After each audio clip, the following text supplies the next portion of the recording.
Hello, hello, je suis ravie de vous retrouver pour cette guidance Oracle Astro du mois de juillet pour les taureaux et ascendants taureaux. Alors, que se passe-t-il ce mois-ci? Uranus est positionné dans votre maison 1. C'est un peu les changements d'humeur, peut-être l'envie d'être différent, de voir les choses un peu, de savoir prendre des risques, de sortir de sa zone de confort. En tout cas, Uranus amène ça au moins pour le deuxième décan.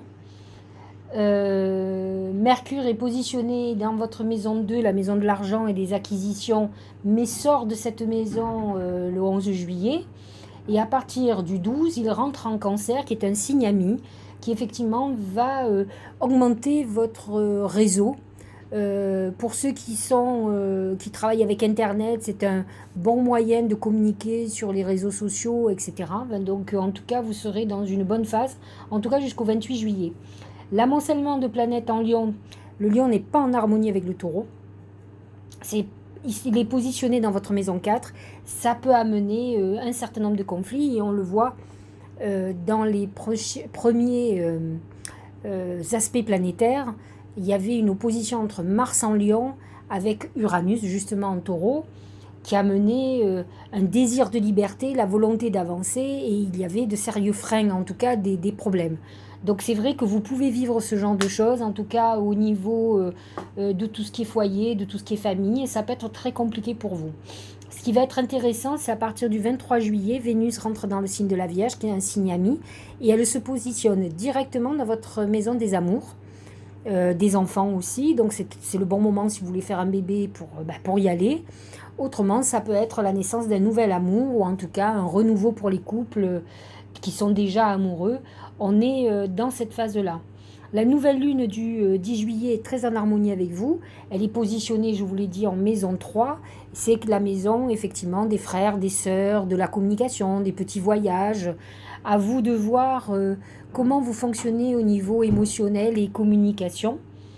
La pleine lune, elle, du 24 juillet, elle est positionnée sur l'axe maison 4, maison 10. C'est la confrontation entre la place que l'on met au travail avec la vie de famille. Donc peut-être il va falloir que vous fassiez des choix ou en tout cas vous trouviez un juste milieu si vous êtes un gros bosseur, par exemple, un peu comme les Capricornes. Voilà. Ce qui est intéressant aussi, c'est les planètes en poisson qui sont positionnées dans votre maison 11, qui est la maison des protections, des aides extérieures. Jupiter en poisson va aider les premiers décans, justement, à obtenir quelque chose avec un piston, avec quelqu'un qui vous protège. C'est le moment de faire vos vœux à la nouvelle lune et de demander de l'aide. Vous êtes dans une très très bonne nouvelle lune puisque le poisson est très en harmonie avec le taureau. Voilà, donc nous allons regarder les oracles et bien sûr vous savez que je fais toujours le lien avec le ciel. Nous avons en premier lieu l'anneau. L'anneau c'est l'engagement, c'est je scelle un contrat, je scelle un pacte.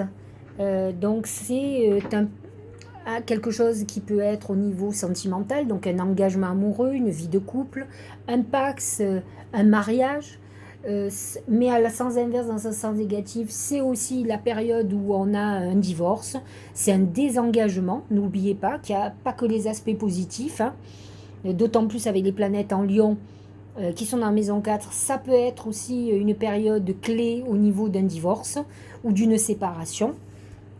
Donc ça peut être effectivement le désengagement. Au niveau professionnel, identiquement, ça peut être un engagement professionnel, la signature d'un contrat très important, une association ou une désassociation, cette sortie d'engagement. Voilà, dans tous les cas, on vous demande spirituellement, en tout cas, de tenir vos engagements, d'être responsable face aux événements. C'est très important. En tout cas, c'est comme ça qu'on voit les choses. Ça amène ce mariage, cette union entre vous et la terre. Parce qu'il ne faut pas oublier que vous êtes un signe de terre et que le taureau représente symboliquement la terre-mère. Vous avez besoin de la nature et cet engagement, c'est aussi un engagement écologique, un engagement spirituel. Donc ne l'oubliez pas, il y a aussi cette connotation spirituelle aussi dans le message des oracles. Alors, nous allons regarder les thèmes différents. Tout ce qui concerne le professionnel, c'est l'ange. L'ange est un messager d'amour, de réalisation. Donc, vous pourriez être dans une phase de réalisation importante professionnelle. Dans tous les cas, cet ange vous protège et protège vos associations, vos désassociations. Les choses seront plutôt à votre avantage. Essayez de ne pas rentrer dans des guerres. L'ange vous montre qu'il y a d'autres solutions de compromis, plutôt de compromission, et que ça va vous permettre de pouvoir sortir peut-être d'une impasse. En tout cas, l'ange est un ange protecteur qui est là, qui communique, qui vous accompagne, et vous pouvez avoir une aide extérieure qui va être comme votre ange gardien.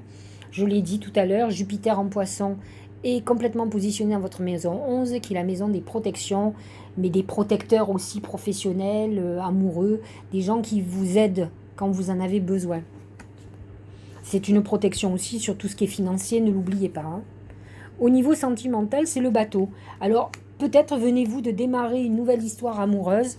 Et cette histoire amoureuse, c'est une histoire importante finalement pour vous. Ça fait peut-être un moment que vous êtes avec cette personne. Et là, on est dans la phase de l'engagement. On est parti pour une nouvelle époque de votre vie, un nouveau départ sentimental. Peut-être vous sentez-vous prêt maintenant ou prête à partir dans l'aventure. Peut-être que vous vous côtoyez depuis un moment, mais là maintenant vous êtes beaucoup plus sûr de vos sentiments. En tout cas, à partir du 23 juillet, lorsque Vénus va rentrer en Vierge, croyez-moi, vous prendrez des décisions.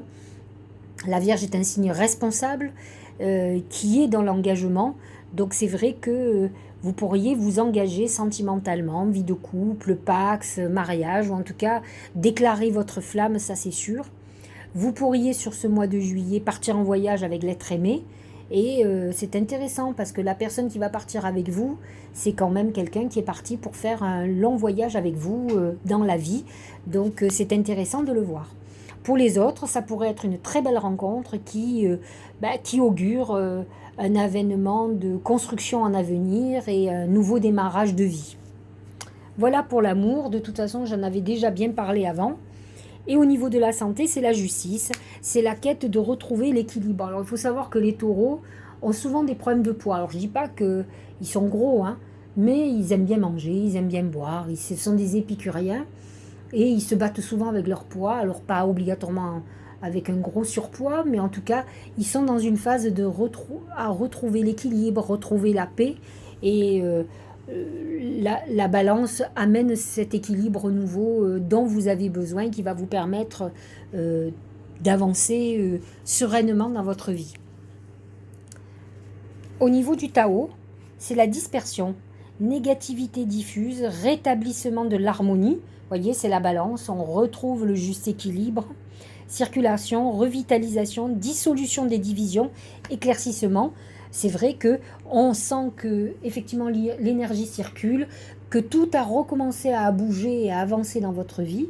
Il y a pu y avoir des périodes de frein, mais en tout cas là, on est, par exemple, si vous êtes dans une période où ça fait un moment que vous avez un projet mais qui n'avançait pas, là on est dans la conclusion, on va signer, on sait que ça y est, c'est parti, vous serez peut-être prêt pour la rentrée, mais en tout cas, on signe les choses, tout devient beaucoup plus clair et beaucoup plus facile. L'oracle de l'intuition, c'est oser. Miser sur la chance, prendre des risques, sauter à pieds joints sur une occasion. Vous voyez, on sent qu'on est dans l'action, on est dans le mouvement vers... on avance. Je vous ai dit tout à l'heure que Mercure, à partir du 12 juillet, rentre en Cancer. Et le Cancer se situe dans la maison 3, qui est la maison du mouvement. C'est la maison du Gémeaux, en fait. Donc c'est vrai qu'on est plutôt dans une période où on va avancer. Alors c'est vrai que Mercure en Cancer amène une introspection, quand même une réflexion importante, où on est à l'écoute de nos sentiments. Mais malgré tout, dans cette maison 3, ça amène cette avancée où on a envie de prendre en main notre vie. En tout cas, on a envie que ça se conclue. Et Mercure en Cancer vous amène quand même des contrats qui sont fructueux, qui sont juteux pour vous. Donc on est plutôt dans une bonne période de concrétisation, en tout cas au moins professionnelle, mais sentimentalement aussi. Si vraiment vous avez quelqu'un qui vous plaît énormément, il faut oser aller lui dire vos sentiments. Alors, pour le deuxième oracle d'intuition, c'est la transmutation. C'est le moment de compter sur votre guérisseur intérieur. Alors là, pour le coup, on est vraiment dans Mercure en Cancer. On est dans cette période de guérison. j'allais dire guérissement, guérison, qui fait que peut-être, c'est pour ça qu'on voit l'engagement. Vous savez, quand on est dans des longues périodes de réflexion, par exemple pour un engagement amoureux, qu'on a été déçu, qu'on a été trahi, il est difficile de refaire confiance, de ne pas se dire qu'on va encore être trahi pour la énième fois, puisque peut-être que la personne avec qui on était avant, on y faisait vraiment confiance. Alors que quand on a atteint la phase de maturité, de guérison, ça y est, on a compris que chaque être est différent, que c'est pas parce qu'on a été trahi une fois qu'on va être trahi tout le temps. Peut-être avez-vous observé l'autre et peut-être vous êtes fait, vous, un jugement, vous l'avez peut-être testé. Et aujourd'hui, vous êtes prêt à vous engager, à changer votre vie, à colorer votre vie d'amour et à avancer. C'est ça, cette transmutation. C'est cette guérison intérieure qui fait que le terrain est propre pour replanter, pour repartir sur de nouvelles bases. On a oublié les blessures d'antan et aujourd'hui, on est neuf, tout neuf, pour repartir. C'est ça. Alors, c'est intéressant. Terre, mère sacrée, message d'amour. C'est intéressant parce que je vous l'ai expliqué, le taureau symboliquement représente la terre-mère. C'est l'agriculture, c'est l'écologie. Les taureaux ont besoin de nature, de paix. Ils ont besoin de se ressourcer. Quand ils sont à la ville, c'est parce qu'ils sont obligés de travailler. Mais fondamentalement, ce sont des propriétaires terriens, c'est des gens qui aiment la terre. Et là, la terre vous parle d'amour. C'est vrai que si vous avez retrouvé votre authenticité, que vous avez retrouvé cette connexion à la terre, vous revenez à l'essentiel, vous redevenez vous, et vous, vous êtes un signe vénusien. Et Vénus, alors chez vous, c'est vrai que Vénus, c'est la Vénus épicurienne, mais c'est la Vénus de l'amour. C'est la même Vénus que la Vénus de la Balance. La Vénus de la Balance, elle est un peu plus dans la beauté, alors ça veut pas dans l'esthétique. Alors que la Vénus du Taureau, c'est le confort, c'est le nid douillet, c'est les plaisirs de la chair, c'est la terre. Et c'est l'amour. Et quand vous revenez à ce que vous êtes fondamentalement, tout fonctionne. Parce que vous êtes aligné avec vous-même, vous avez retrouvé votre authenticité. Et c'est ce qu'on nous dit, l'oracle de Gaïa, vous retrouvez ce que vous êtes profondément. Alors, que nous dit le message de l'âme? C'est faire une pause. Stop, tout va trop vite autour de toi, assieds-toi, inspire, expire. Offre-toi ce moment de calme et d'introspection. Alors, effectivement, je vous ai expliqué que vous êtes dans une phase où tout avance. Je pense que vous avez eu un passage où tout était plutôt bloqué, donc vous êtes plutôt content que ça avance. Mais c'est vrai qu'il est important, d'autant plus avec la terre-mère sacrée, cette transmutation qui se fait à l'intérieur de vous, d'avoir des moments de pause pour réfléchir toujours si vous êtes sur la bonne voie, pour vous reconnecter à la Terre. Parce que quand vous êtes reconnecté à la Terre, vous sentez l'énergie qu'il y a entre la Terre et le cosmos, entre la Terre et l'univers. On oublie que nous sommes tous reliés. C'est vrai que quand on voit certaines personnes chaotiques, torturées, mauvaises aussi, on ne se sent pas relié à elles. Et pourtant, on est tous reliés, les animaux, les plantes. Et cette énergie, on la sent parce qu'il suffit de toucher les arbres, de toucher les fleurs. Les animaux sentent 10 fois plus que nous. Quand ils viennent vers vous, ils ont besoin de sentir votre énergie, surtout s'ils sentent une énergie bienveillante. Donc ce qu'on vous demande, c'est d'avoir cette reconnexion à l'essentiel. Vous pouvez vous perdre. Vous pouvez avoir à un moment donné, le taureau peut être très boulimique d'argent, de réussite. Et en fait, c'est quelqu'un qui aspire à la simplicité, fondamentalement. Il a besoin de ses bases, il a besoin de ses conforts. L'argent, en fait, il faut qu'il sorte du côté vénal qui le déstabilise. Les manques financiers qui peuvent être quelque chose qui vont le torturer. Donc il faut qu'il trouve la paix intérieure. Mais ce n'est pas en devenant riche qu'il le deviendra. Il faut qu'il ait un petit coussin de sécurité pour être rassuré. Mais fondamentalement, c'est quand il est reconnecté à la terre et à lui-même. Et qu'il a retrouvé le chemin de ce qu'il est, le chemin de son âme. Donc réfléchissez à ça, c'est important. Et réengagez-vous dans votre mission d'âme, d'être aligné à la terre, d'être reconnecté à la terre. Et ayez un bout de terrain près de vous. Vous avez besoin de cette terre, de la nature pour pouvoir être épanoui, ne l'oubliez pas. Et là, le message aujourd'hui est très important. N'oubliez pas que l'eau du cancer vous nourrit. c'est l'eau qui féconde la terre. Donc n'oubliez pas que vous en avez besoin. Et là, vous êtes plutôt gâtés ce mois-ci et, avec l'eau du Cancer et l'eau du Poisson. Donc vous avez de quoi être alimenté et pouvoir faire les bonnes connexions. Voilà. J'espère que ça vous aura éclairé.